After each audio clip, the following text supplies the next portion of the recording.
अपनी कुंडली में इन्हें बांध लीजिए नाग देवता, और कोई हानि नहीं पहुंचाए। सुनो, तुम इन सैनिकों को संभालो, मैं इस अस्त्र का उत्तर देता हूं।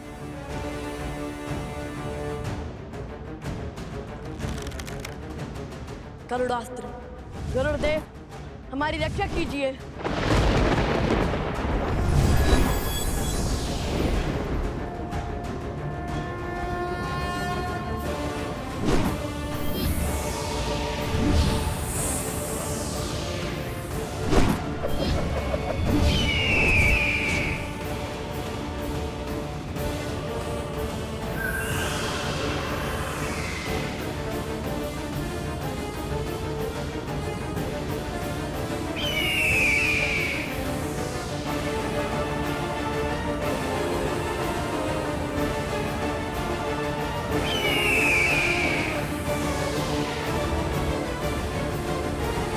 सैनिक, मेरे अस्त्र से बचकर तो दिखाओ।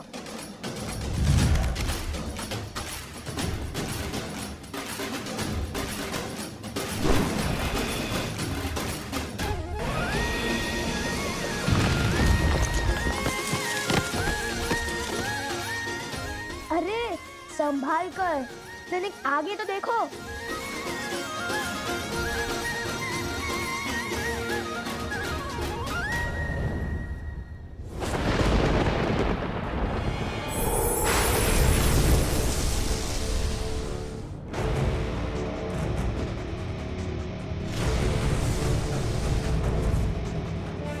लगता है ये वरुणास्त्र चला रहे हैं। वरुण देव, अपनी कुंडली में इन बालकों को बांध लीजिए।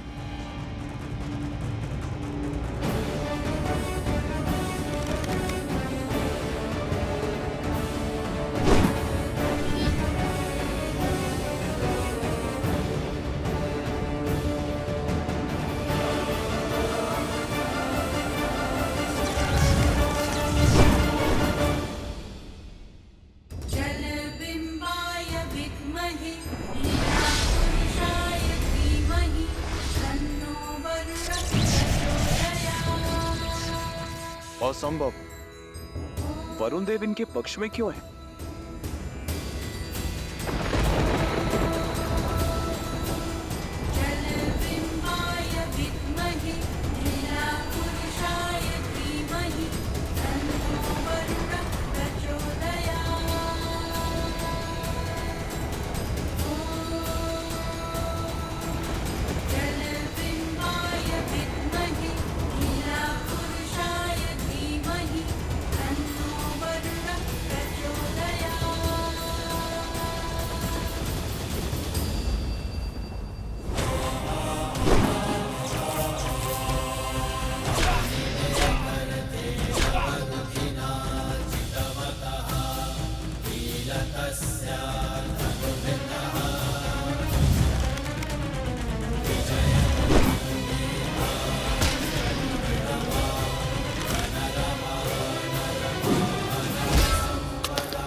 सम्मोहन अस्त्र का प्रयोग कैसे किया जाता है राजानो शत्रुघ्न जी?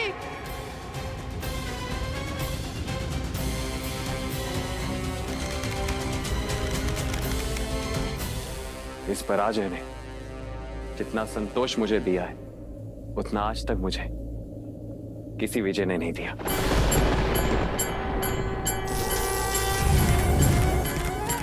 शीघ्र ही मेरी प्रसन्नता का कारण ये संसार जानेगा और मानेगा। ये पराजय स्वीकार कर शत्रुघ्न ने कोई द्रोह नहीं किया।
धन्यवाद वरुण देव। सोमकांत, तुम कहाँ हो? कहीं दिखाई ही नहीं दे रहे। मैं तो कब से आना चाहता हूँ, किंतु ये स्वर्ण कमल है ही इतना भारी कि मैं चल ही नहीं पा रहा।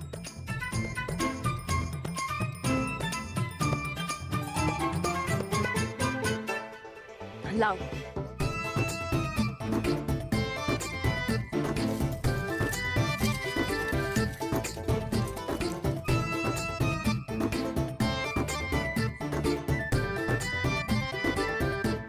तुम कितने भोले हो सोमकर्ण। स्वयं अदृश्य होने के स्थान पर अश्व को अदृश्य कर दिया होता। किसी अदृश्य अश्व के पीछा कैसे किया जा सकता है? कुश, एक बांस या फिर एक गन्ना लाओ। उसे इसमें हम लटका देंगे, अन्यथा हम यूं ही अदृश्य होते रहेंगे।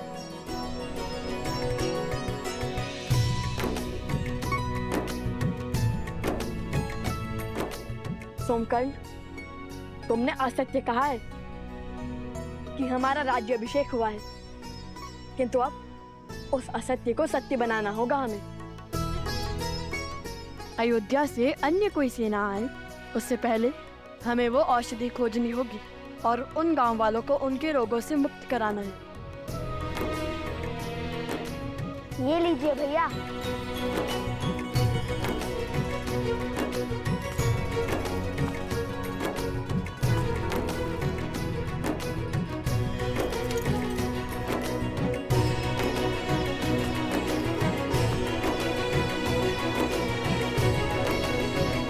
चलो उस पर्वत की ओर चलते हैं। भैया, किंतु औषधि कैसे खोजेंगे? सूर्यास्त होने को है। शीघ्र ही घोर अंधकार छा जाएगा।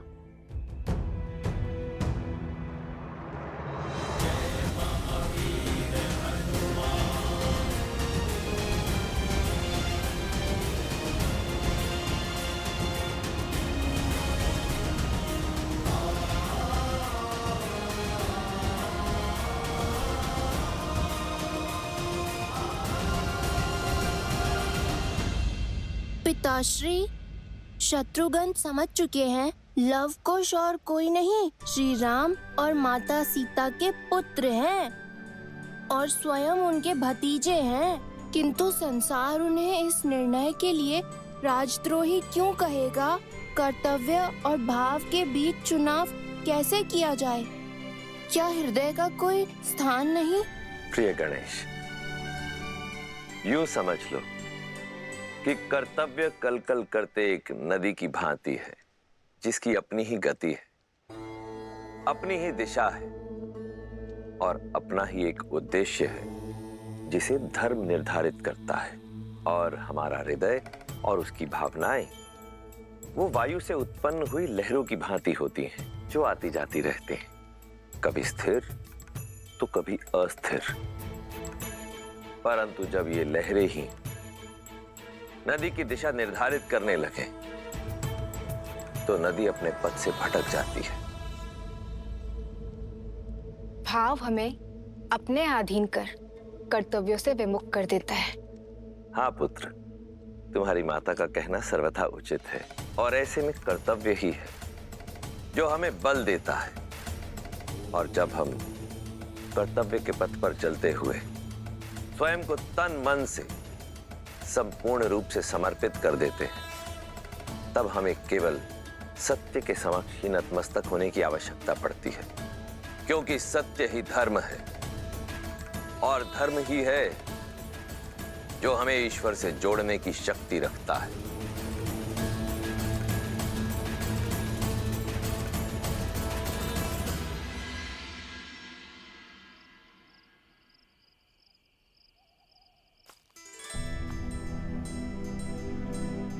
अब जब तक हम ना लौटे तुम यही रहना।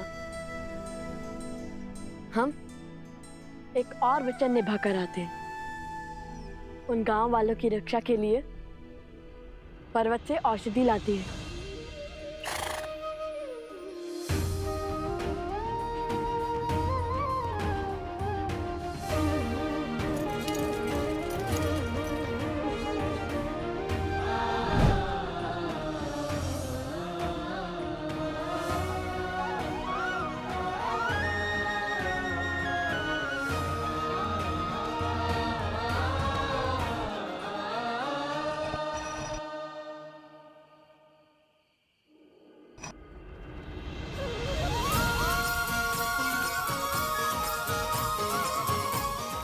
अब तुम्हें खोजने में कठिनाई नहीं होगी मित्र।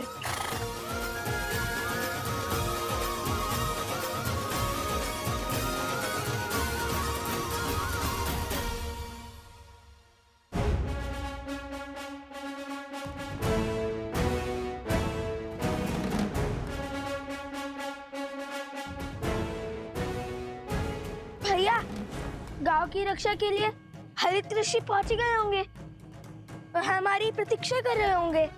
किंतु यदि ऊपर अनेक वनस्पति हुई तो हम उनमें से एक जड़ी बूटी कैसे पहचानेंगे? मैं भी तो वही सोच रहा हूँ। जब हनुमान जी संजीवनी लेने गए थे तब विद्या सुषेण जी ने उन्हें क्या कहकर भेजा था? यही कि संजीवनी बूटी चमकती है। कि बूटी चमकती है, जैसे अधर्म के अंधकार में धर्म का प्रकाश चमकता है।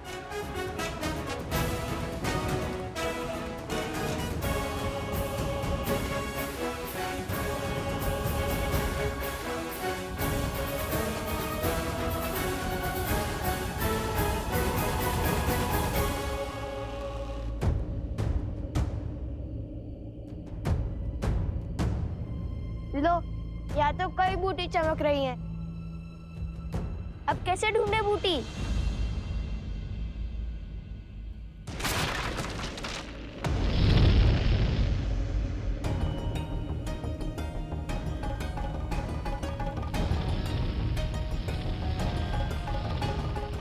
इससे पहले कि समय हाथ से फिसल जाए, मुझे स्वयं जाकर वो दुर्लभ जड़ी बूटी लानी होगी, क्योंकि लवकुश को आने में समय लग रहा है। उन्हें तो ज्ञात ही नहीं होगा कि वो बूटी कौन सी है। हम आपके साथ चलते हैं ऋषि हरित। आपको जाने की कोई आवश्यकता नहीं है ऋषिवर।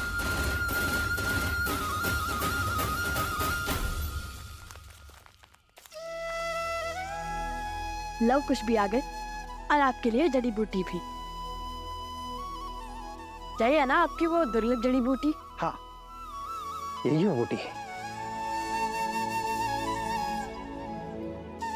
किंतु लव कुश, तुम्हें जड़ी बूटी कैसे पहचानी? बताएंगे बताएंगे।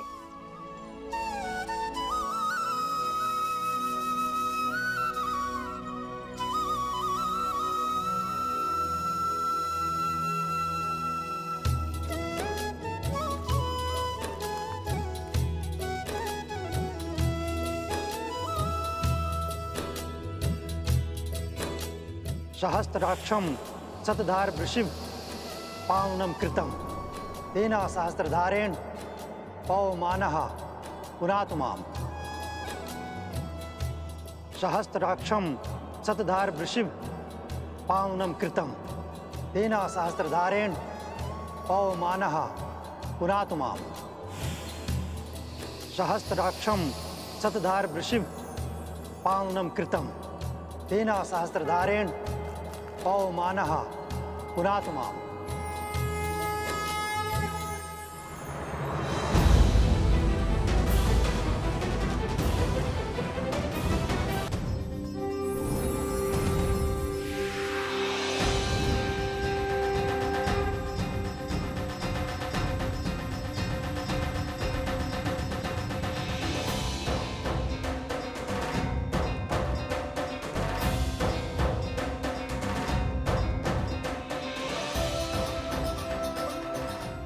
मैं निरोगी हो गया, मेरा रोग भी ठीक हो गया, हम सब स्वस्थ हो गए।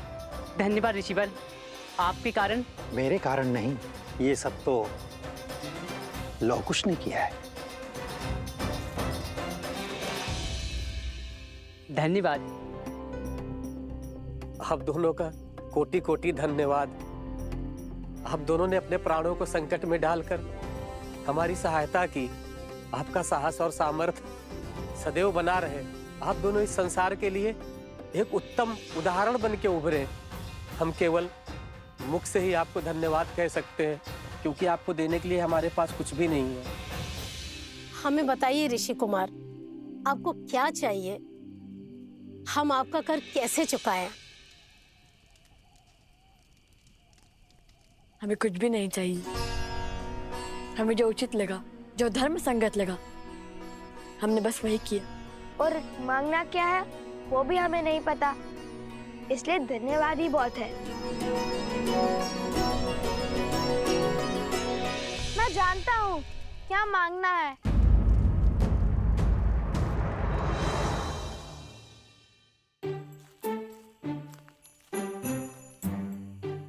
अभी कुछ समय पहले मैं एक मिथ्या कहकर आया हूँ, उसे सत्य करने का समय अब आ गया है।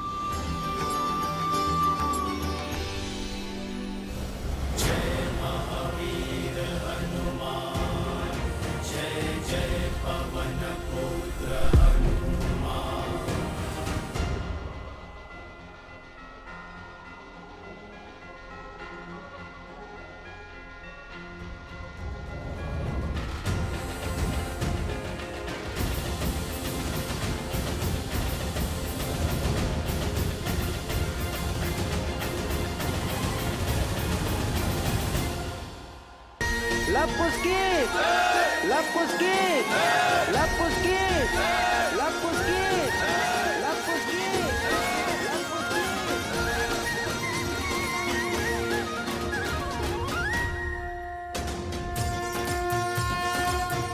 ये टीका आपके इस गांव पर आधिपत्य का संकेत है।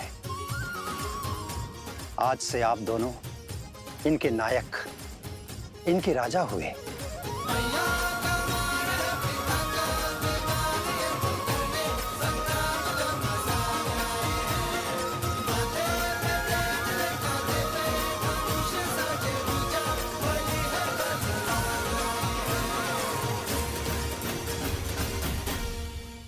देखा, कहा था ना तुम दोनों राजा हो। और अब ये सब मैं राजा का मान सम्मान देंगे और अशोक को रोकने का अधिकार भी मिल ही गया। क्या बताएंगे आप? कहाँ के राजा हैं आप? तुम हमारे साथ रहकर बुद्धिमान हो गए हो सोमकर्ण, अति उत्तम।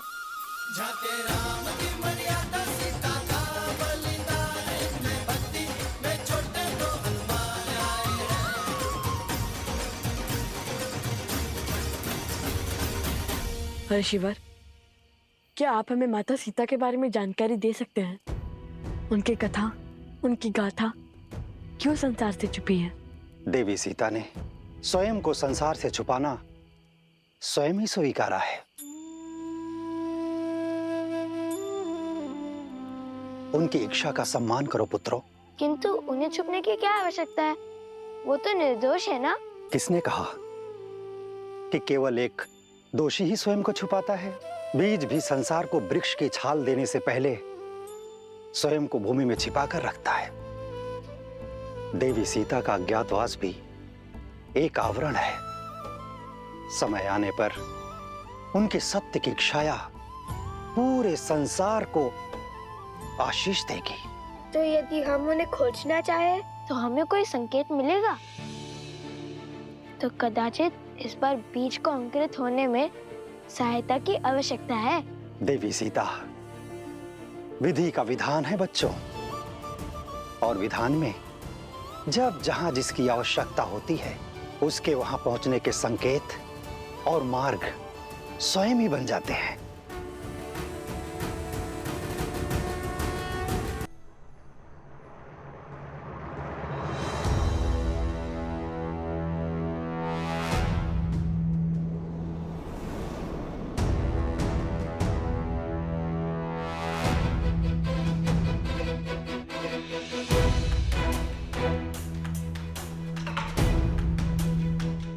यहाँ युद्ध के बाद छाई शांति है।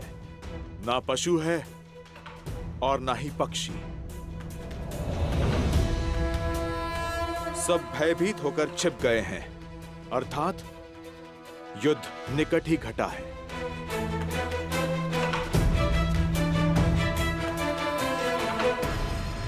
आप दोनों हमारे राजा हैं, इसलिए पहला भोग आप लगाएंगे। नहीं, राजा स्वामी नहीं, सेवक होता है जो प्रजा से पहले अपना पेट भर ले। वो रक्षक नहीं, भक्षक होता है। आइए हम सब साथ भोजन करेंगे। लीजिए।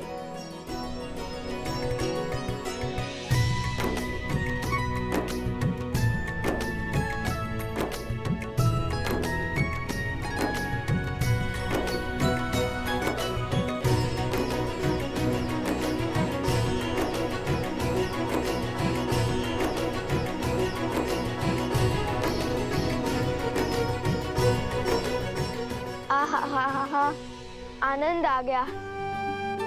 बड़ा परिश्रम किया है ना सुबह से। अच्छा आप बताओ, तुम दोनों ने उस बूटी को पहचाना कैसे? इतनी बूटियों के बीच में तुमने इस एक बूटी को कैसे खोजा? जब मन में धर्म की धुन लिए कोई सुकर्म करने निकलो तो स्वयं प्रकृति भी आपकी सहायता करती है। और फिर रामायण की कथा है ना हमारी सहायता के लिए। हमें पता था ऐसी चमत्कारी बूटी चमकती ही होगी। वो हुआ ये भैया कि